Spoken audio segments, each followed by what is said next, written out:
people and 62 million other Americans are listening to me right now because less than 3% of you people read books.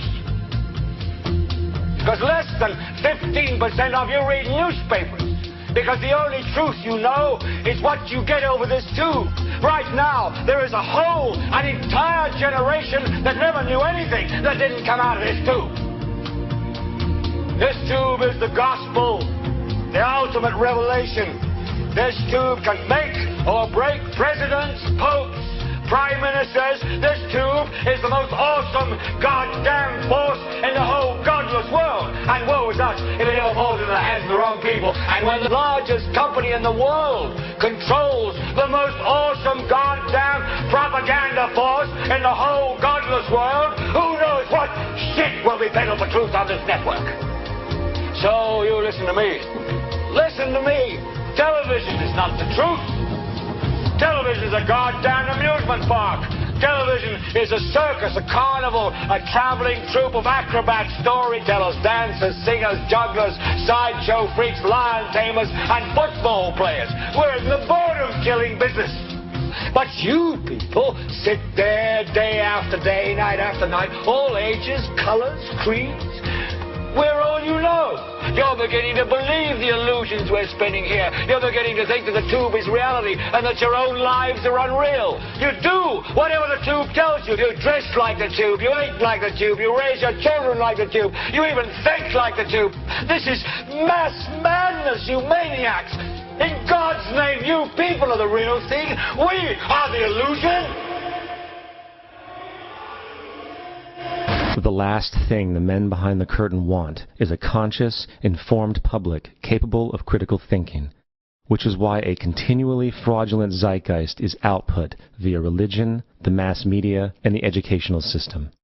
They seek to keep you in a distracted, naive bubble, and they are doing a damn good job of it. In 2005, an arrangement between Canada, Mexico, and the United States was made. This arrangement, unannounced to the public, unregulated by Congress, merges the United States, Mexico, and Canada into one entity, erasing all borders. It's called the North American Union, and you might want to ask yourself why you've never heard of this. In fact, there is only one mainstream reporter who has actually heard of and has had the courage to cover this issue. The Bush administration's open borders policy and its decision to ignore the enforcement of this country's immigration laws is part of a broader agenda. President Bush signed a formal agreement that will end the United States as we know it, and he took the step without approval from either the U.S. Congress or the people of the United States. It's a deal that few have even heard of. It's being done again by very few people at the very top on behalf of the investment class, but the working class of people, political officials across our country, from communities, from cities and so forth, they don't know anything about this. This isn't some trade agreement. It is a total removal of sovereignty from these countries, which will also result in a completely new currency called the Amero. Fall. Apart from that, I think one thing people who are dollar-based need to focus on is the Amero. That's the one thing that nobody's talking about, but I think it's going to have a big impact on everybody's life in Canada, the U.S., and Mexico. The Amero is the proposed new currency for the North American community, which is being developed right now between Canada, the U.S., and Mexico to make a borderless community, much like the EU, and the dollar, Canadian dollar, U.S. dollar, and the Mexican peso replaced by the Amero. By default of this agreement, the American Constitution will eventually be obsolete. You would think that a situation like this would be on the cover of every major newspaper. That is until you realize that the people who are behind this movement are the same people behind the mainstream media, and you are not told what you're not supposed to know. The North American Union is the same concept as the European Union, the African Union, and the soon-to-be Asian Union, and the same people are behind all of them. And, when the time is right, the North American Union, the European Union, the African Union, and the Asian Union will be merged together, forming the final stages of a plan these men have been working on for over 60 years. A one-world government.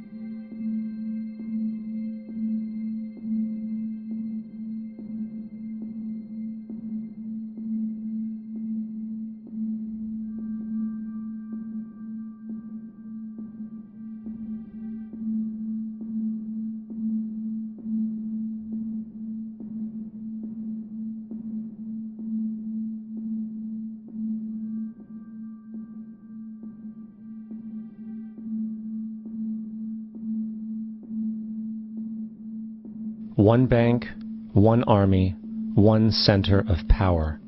And if we have learned anything from history, it is that power corrupts, and absolute power corrupts absolutely. This is Aaron Russo, a filmmaker and former politician. To his left is Nicholas Rockefeller of the infamous Rockefeller banking and business dynasty. After maintaining a close friendship with Nicholas Rockefeller, Aaron eventually ended the relationship, appalled by what he had learned about the Rockefellers and their ambitions. I got a call one day from an attorney woman I knew, and she said, "Would you like to meet one of the Rockefellers?" I said, "Sure, I'd love to." And we became friends, and he began to divulge a lot of things to me. So he said to me one night, he said that there's going to be an event there, and out of that event, you're going to see we're going to go into Afghanistan, so we can run pipelines from the Caspian Sea. We're going to go into Iraq to take the oil and establish a base in the Middle East, and we're going to go into Venezuela and try and get rid of Chavez. And the first two they've accomplished. Chavez they didn't accomplish.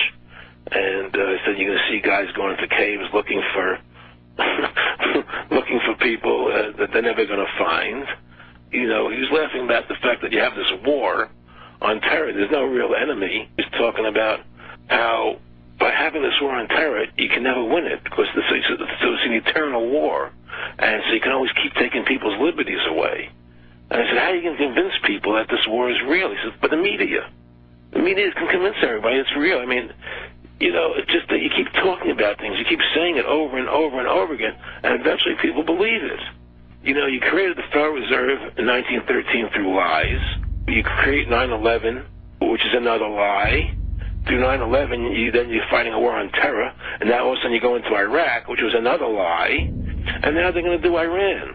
You know, and it's all one thing leading to another, leading to another, leading to another. Now, I would say, what are you doing this for? What's the point of this thing? You have all the money in the world you ever want. You have all the power. I said, you know, you're hurting people. It's not a good thing. And he would say, what do you care about the people for? Take care of yourself and you take care of your family. And then I said to him, what are the ultimate goals here? He said, the ultimate goal is to get everybody in this world chipped with the RFID chip and have all money be on those chips and everything on those chips.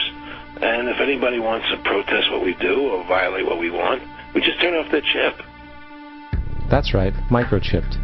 In 2005, Congress, under the pretense of immigration control and the so-called war on terrorism, passed the REAL ID Act, under which it is projected by May 2008, you will be required to carry around a federal identification card, which includes on it a scannable barcode with your personal information.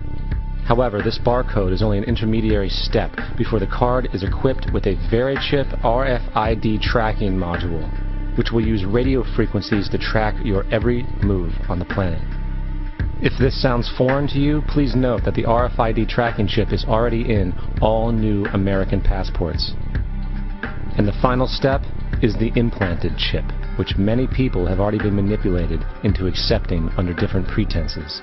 We have a Florida family who are really pioneers in a brave new world. They have volunteered to be the first ever to have microchip identification devices implanted into their bodies. After 9/11, I was really concerned with the security of my family.